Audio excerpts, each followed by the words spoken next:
Vocês já perceberam que há anos Hollywood não cria mais personagens masculinos fortes nos seus filmes e séries? Desde o início dos anos 2000, os personagens masculinos, seja do cinema ou de séries, são em sua maioria retratados como idiotas, fracos, ingênuos demais para a posição que ocupam e, em uma parcela considerável dos casos, abusadores e desprezíveis. Alguns dos casos chegam ao extremo, como por exemplo, vilões idiotas. Nos filmes de antigamente, a figura masculina nos cinemas era como um farol para guiar as gerações futuras. Filmes como Ben-Hur, Rocky, entre outros, tinham na figura masculina um exemplo de heroísmo, coragem, força, justiça. Personagens que se punham em risco para proteger inocentes contra a violência, defendiam a justiça e, falando figurativamente, enfrentavam dragões para resgatar a princesa. Mas de uns anos para cá, isso vem mudando. Ao mesmo tempo que os personagens masculinos perdem cada vez mais masculinidade, as personagens femininas ganham masculinidade. Situações de guerra e caos que, mesmo para nós, homens, poderia gerar trauma, transtornos psicológicos e toda sorte de azar, são encarados por personagens femininas com a naturalidade de quem está fazendo um passeio no parque, como é o caso de personagens de Emily Blunt no filme No Limite do Amanhã, onde ela é a melhor soldado de um exército que enfrenta criaturas alienígenas com um poder de fogo muito superior. Mas por que a indústria do entretenimento cinematográfico está fazendo isso? O que leva um estúdio de cinema a criar histórias que nem de longe refletem a realidade do mundo? Bem, se vocês, assim como eu, já perceberam isso, esse vídeo é para vocês. Mas antes de prosseguirmos, já se inscreve no canal se ainda não for inscrito e clica no sininho de notificações para ficar por dentro dos lançamentos dos próximos vídeos. Vamos lá?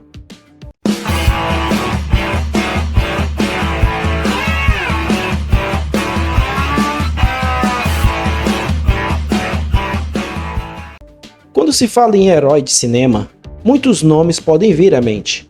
Homem-Aranha, Batman, Superman, dentre outros. Embora nenhum desses personagens citados exista no mundo real, eles possuem características que podem ser encontradas em pessoas comuns, como a coragem que um policial tem ao enfrentar um criminoso armado para proteger pessoas inocentes, ou de um bombeiro que, mesmo sabendo dos riscos que corre, entra no prédio em chamas para salvar uma criança. Isso são exemplos de heroísmo do mundo real, que antes mesmo de tomarem forma, são cultivados no nosso imaginário. Na nossa mente quando ainda éramos crianças. Quando assistíamos a filmes antigos que marcaram época, o heroísmo masculino se fazia presente nos mais diversos gêneros.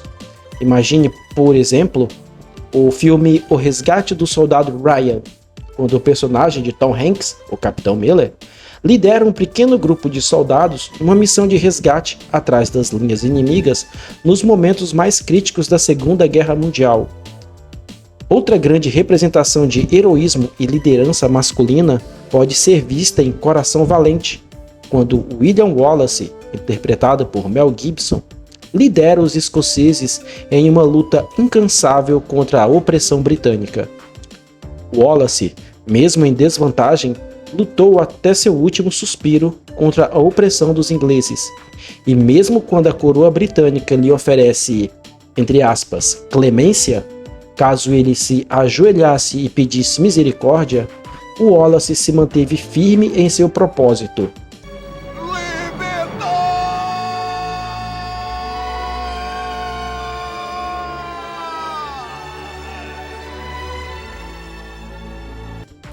Em filmes como Rastros de Ódio, Ben-Hur, Rocky e etc., homens eram mostrados como protetores, líderes ou heróis com jornadas inspiradoras. Recentemente aqui no canal eu fiz um vídeo sobre o príncipe Heitor de Troia, a verdadeira muralha que defendeu Troia contra a invasão grega, e como que ele, um troiano, foi retratado por Homero, um grego, como um dos grandes nomes da Ilíada, e talvez o mais honrado de todos aqueles que lutaram em Troia, e que foi interpretado por Eric Bana de forma divina, sem trocadilhos. A masculinidade nesses filmes representava um ideal que equilibrava força e responsabilidade, qualidades necessárias e desejáveis aos homens, não importa em qual época ou sociedade eles estejam. O homem-herói maduro dá espaço ao homem infantilizado, desajeitado ou cômico. Isso é especialmente evidente em filmes e séries de comédia como The Big Bang Theory, onde os personagens são gênios idiotas. Galera, é sério. Eu já tentei assistir essa série, mas ela consegue ser tão idiota que eu não conseguia terminar nem um episódio. Eram gênios idiotas fazendo piadas idiotas. E olha, quando eu vejo alguém dizer que gosta da série, eu fico me questionando, cara, quantos neurônios tu tem? Mas eles não são os únicos. Podemos citar alguns exemplos, como Peter Quill, interpretado pelo ator Chris Pratt em Guardiões da Galáxia de 2014, um herói que mistura imaturidade e incompetência. E se olharmos para o background desse herói, essa personalidade infantil torna-se ainda menos aceita, pois ele conviveu com diversas raças alienígenas por anos, e mesmo assim, parece que ele não aprendeu nada de engrandecedor, de virtuoso, se tornando uma espécie de Peter Pan intergaláctico. Outro exemplo de emasculação de personagem masculino nas telas é Thor, interpretado por Chris Hemsworth, em Thor Ragnarok de 2017 e Thor Amor e Trovão 2022. De um deus poderoso e sério em Thor 2011 para um personagem que se tornou a piada do seu próprio universo. E só de pensar que pegaram um deus de uma das mitologias mais incríveis do mundo e transformaram-no em um personagem que mais se parecia com Homer Simpson do que com um deus. E já que falamos de Homer Simpson de Os Simpsons, uma figura paterna que, sinceramente, quem iria querer ter um pai como Homer? Sério que uma mulher olharia para um sujeito como Homer e diria: quero me casar com esse cara? Tá que, em alguns momentos do desenho, o Homer fala ou faz alguma coisa que o engrandecem como pai e como marido, mas esses momentos são raros e são a exceção. Algo que deveria ser a regra é representado como a exceção. Mas talvez por se tratar de um desenho animado, as pessoas não sejam tão influenciadas por ele. Será mesmo? Os homens muitas vezes são retratados como dependentes das personagens femininas. São emocionais demais, melancólicos demais, depressivos demais, covardes demais. Estão sempre na dependência de alguém para lhes salvar de um perigo que eles mesmos se colocaram. Séries e filmes exploram uma visão boba da masculinidade, muitas vezes sem contrabalancear com qualidades redentoras, ou seja, os homens são 100% idiotas e fracos na maioria dos filmes e séries que acontecem hoje em dia. Por que isso acontece? A quem interessa enfraquecer o sexo masculino, pelo menos aqui no Ocidente, já que as obras vindas do Oriente destoam das que são produzidas aqui, justamente nesse trato com personagens masculinos. Enquanto os personagens masculinos são reduzidos, as personagens femininas assumem cada vez mais espaço de protagonismo. Isso é visível para todos. Contudo, esse protagonismo às vezes parece mais motivado por um discurso político do que por uma narrativa orgânica, já que em muitos contextos é impensável que uma mulher possa agir da forma que é retratado em filmes. Um exemplo disso é o filme Mulher Rei, que já começa errado pelo título, mas ele não é o único. Rey, interpretado por Daisy Ridley em Star Wars: O Despertar da Força, de 2015, uma personagem poderosa demais até para os padrões de Star Wars, sem uma jornada de aprendizado clara. Quem a treinou? Mesmo Anakin Skywalker, o maior personagem da saga Star Wars, teve um mestre, um tutor, alguém que lhe ensinou a controlar a força. Mas e ela? Como alguém simplesmente consegue, sem instrução nenhuma, controlar aquela que é a essência dos Jedi? No mundo dos super-heróis, temos dois exemplos marcantes. A Capitã Marvel, interpretada por Brie Larson, representa a superioridade em pessoa, assim como o Superman. Só que com um pequeno detalhe: o Superman se importa com as pessoas, já a Capitã Marvel...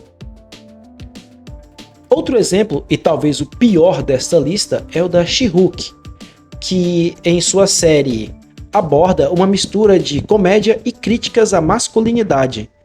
Muitas vezes de forma superficial, outras vezes de forma bem direta, inclusive fazendo críticas à comunidade nerd. Aqui não se trata de rejeitar personagens femininas fortes, mas de como elas são representadas de maneira forçada, com o intuito de se alinhar a discursos políticos e não à qualidade da narrativa. O que cá entre nós é sempre péssima, e isso se reflete nos números da bilheteria. Na contramão da narrativa woke, temos algumas personagens femininas bem construídas, na época em que os estúdios ouviam o público e criavam boas histórias para o cinema, sem discurso político identitário. Como é o caso de Sarah Connor, em Exterminador do Futuro 1 e 2. Uma personagem que tem traumas e complexos, já que ela viu, entre aspas, o futuro e não era nada bom. Mas como se não bastasse isso, ela era a mulher que geraria aquele que lideraria a humanidade contra uma ameaça quase que invencível. Mas em nenhum momento da história ela quis se sobrepor ao filho, John Connor, e puxar para si a responsabilidade do destino da humanidade. Outro bom exemplo é Ellen Ripley, em Alien, de 1979. Olha, eu confesso para vocês que quando eu assisti esse filme pela primeira vez, quando eu era criança, não tive uma boa noite de sono. Ao contrário, eu quase não dormi naquela noite. A Mulher Maravilha, de Gal Gadot, em Mulher Maravilha de 2017. Mesmo sendo uma super heroína extremamente poderosa a ponto de rivalizar em diversas histórias com o Superman, a Mulher Maravilha, no filme protagonizado por Gal Gadot, ainda consegue ser meiga, sensível e compreensível com os homens. Em nenhum momento ela faz atos que coloquem ou rebaixem os homens, mesmo ela sendo a filha de um deus. Essas personagens não substituíram os homens, mas coexistiram em narrativas equilibradas e inspiradoras. A falta de figuras masculinas que façam jus à masculinidade dos homens pode tornar-se um grande problema para as gerações futuras. A influência do cinema na formação dos indivíduos é conhecida de todos e inclusive já foi utilizada diversas vezes para manipular as massas, como Joseph Goebbels, ministro da propaganda nazista, fez durante a Segunda Guerra Mundial. Segundo o próprio Goebbels, se colocarmos uma pessoa ou grupo de pessoas em contato constante com uma mensagem, por mais mentirosa que ela seja, ela será considerada uma verdade absoluta. A carência de figuras masculinas como as qualidades de um herói grego pode pôr em xeque a formação do caráter de toda uma geração de jovens. Como disse há pouco, o cinema, além de entreter, pode ser utilizado para transmitir uma mensagem, seja ela qual for. E qual é a mensagem que o cinema ocidental está transmitindo para os nossos jovens? Os homens são idiotas e incapazes. As mulheres podem tudo, basta querer.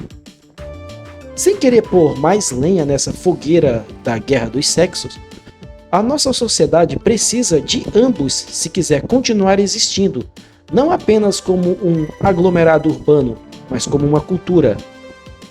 O empoderamento feminino, seja no cinema, na literatura ou em plataformas adultas, está afastando os homens das mulheres, e a idiotização dos homens nos filmes e séries está criando estereótipos do homem que ninguém quer ou deveria ser, mas que, ironicamente, estamos caminhando para este fim.